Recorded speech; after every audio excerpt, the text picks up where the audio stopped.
مولوی صاحب کو مذاقی تھا تو رات کافی بیت چکی، اب 12:30 بج رہے ہیں، اور مولوی صاحب کو بیان مل گیا۔ یہ میرے عزیز ہے، یہاں بیٹھے ہوئے مولانا نصیب صاحب، تو ہمارے ایک دوست ہے، عزیز ہے ہمارے، وہ بھی جو سینے میں بات ہوتی ہے اس کو باہر نکال دیتا ہے، چھپاتا نہیں ہے اس کو۔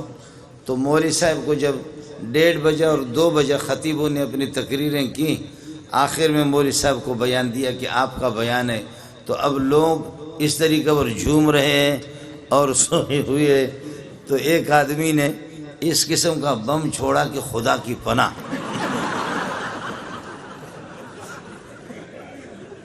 یہ حضرت چونکہ موجود ہے آپ اس سے پتہ بھی کریں۔ تو ایک آدمی نے وہ زبردست قسم کا بارود جب اس نے چھوڑا، بارود چھوڑنے پہ مولوی صاحب نے شروع کیا تھا نحمدہ و نصلی علی رسولہ الکریم، سامنے سے جواب آ گیا ڈر۔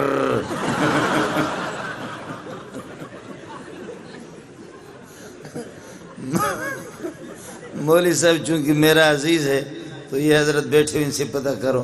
تو مولوی صاحب نے کہا میں نے تقریر ابھی تک شروع نہیں کی ہے، پہلے سے تم لوگوں نے حرم بجانا شروع کیا، اس لیے مولوی صاحب کہتے ہیں مجھے لگتا یہ ہے میری تقریر آپ لوگ برداشت نہیں کر سکیں گے۔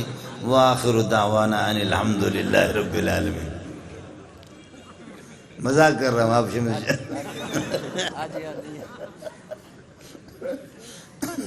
مولوی صاحب نے کہا خدا کی پناہ بھائی مجھ سے تقریر نہ کرواؤ ورنہ حالات پاکستان کے خراب ہو جائیں گے، اور اس طریقے پر جو ہے نا پولیس والے غریب کس کو پکڑیں گے جب اس قسم کا سلسلہ شروع ہو جائے گا۔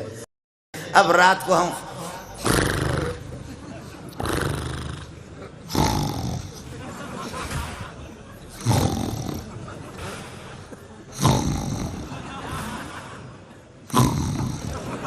خدا کی قسم، اور وہ ایک موٹا سا، اس موٹے کو چارپائی، سندھ میں جو کوئی مہمان آتا ہے تو چارپائی بھی اس کو سلاتے، چارپائی بھی اس کو باہر سلایا گرمی کی وجہ سے۔ اب جب اس نے حرم بجانا شروع کیا تو ایک چھوٹا سا کتا جس کو ٹیپو کہتے ہیں نا، ٹیپو ٹیپو ٹیپو کتا آ کر کے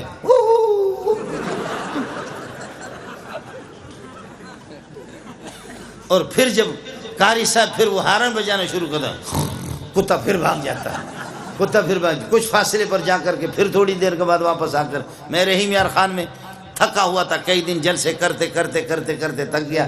ایک موٹا سا قاری صاحب، اس کو بھی میرے کمرے میں سلائے، ایئر کنڈیشن۔ محتمم صاحب نے کہا کہ میں نے کہا یار کئی دن سے تھکا ہوں، سفر میں میں نے آرام نہیں کیا، رات کو 2 بجے 3 بجے کے ٹائم پر آرام کرو۔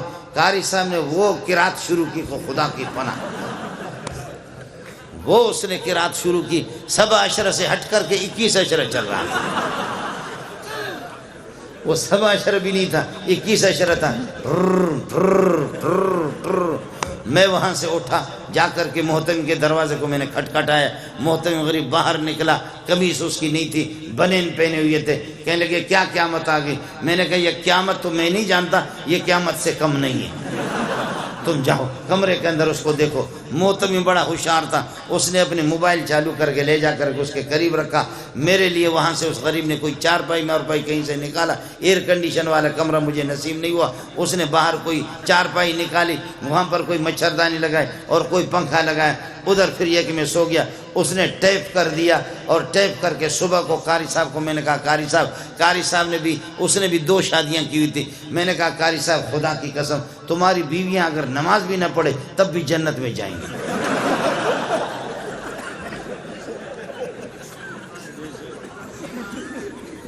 میں تمہاری بیویاں تو جنتی، کہتے وہ کس طرح؟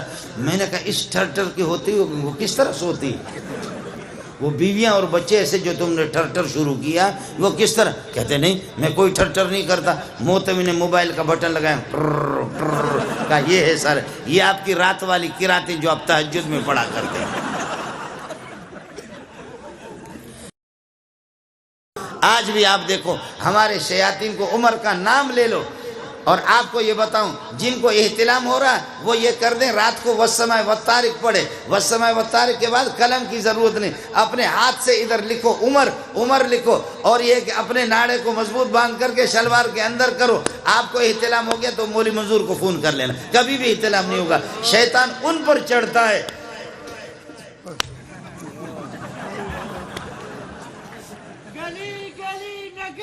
اے تو سی چھڑو ہو گیا، کر کے دیکھ لینا۔ میں برطانیہ میں نہیں رہ رہا ہوں، فرانس میں نہیں رہا ہوں، اسی ملک کے اندر رہ رہا ہوں، اسی ملک میں رہ رہا ہوں۔ ایک ظالم نے، اس خبیث نے شینو یا اینو ہاں، سمجھ میں گئے نہیں؟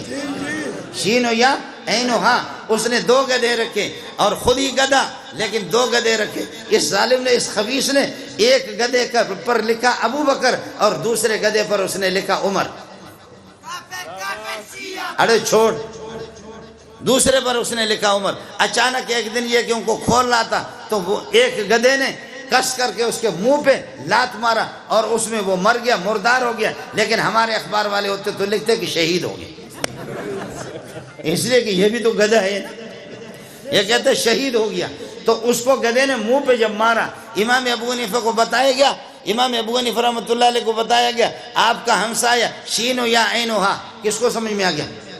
شینو یا اینو ہا، جس نے 2 گدھے پال کر کے رکھا اور اس طرح صحابہ کی گستاخی کر کے ان پر ایک پر لکھا تھا عمر اور ایک پر ابو بکر لکھا۔ ایک گدھے نے رات کو اس کے منہ پہ ایسے اخلاص سے لات مارا ہے کہ وہ وہیں پر مردار ہو گیا، فوراً جہنم میں پہنچ گیا۔ امام ابو حنیفہ نے فرمایا میرا ایمان ہے، مجھے یقین ہے، جا کر کے پتہ کرو اس گدھے نے اس کو مارا ہوگا جس پر اس نے عمر لکھا ہے، جا کر کے پتہ کر کے معلوم کر لو کہ کس گدھے نے مارا ہے، جس پر عمر لکھا ہے اسی نے اس کو یہ کہ مارا ہوگا۔ چنانچہ لوگ گئے، معلوم ہو گیا کہ جی ہاں اسی گدھے نے مارا کہ جس پر اس نے عمر لکھا تھا۔ کاش کہ عمر زندہ ہوتا تو تمہاری کھال اتار دیتا۔ نیند تو نہیں آ رہی؟ فرمایا کہ عمر، اور حدیث میں آتا ہے کہ جس وقت اذان ہوتی ہے تو شیطان یہ کہ بھاگ جاتا ہے، یا پھر وَلَهُ زُرَاتٌ، شیطان ٹیٹ مارتا ہے، تپختہ کے سوائے تیزونا، یہ حدیث ہے، یہ بخاری ہے، یہ مسلم ہے، یہ میرے نبی کا ارشاد ہے۔